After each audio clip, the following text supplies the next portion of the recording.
dollar yen, 140.41 in the wake of the services PMI number. You think that is, are we near the weakest we're likely to see for yen this year, or is there more to come? Well, it could weaken a bit further, although there's some brighter spots for the yen. First of all, is that the oil price has really come down a lot, and that helps Japan tremendously. It was interesting that on Friday, U.S. interest rates dropped quite a bit, especially for the 2-year, 11 basis points, I believe, and yet the yen didn't rise. So that was a bit of a surprise.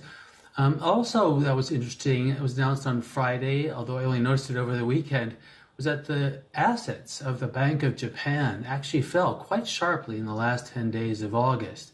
And that's primarily due to the expiration of pandemic loans and a few other factors. It doesn't necessarily signal a monetary policy shift, but it's sort of an indirect indication that the Bank of Japan assets might not be increasing in the future as more of these programs roll off, and it's sort of an indirect form of tightening.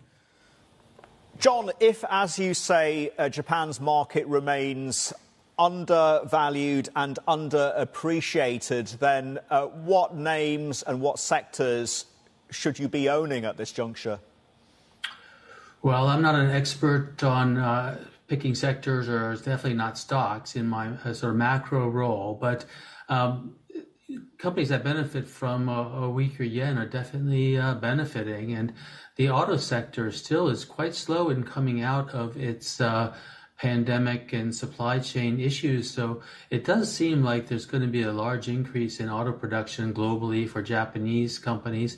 They're actually lagging. The Koreans are actually doing much better in terms of getting their production numbers up, and that's benefiting their profit margin quite a bit. And I think we'll see that for Japan too. So I think the auto sector, has a lot of tailwind behind it at this stage.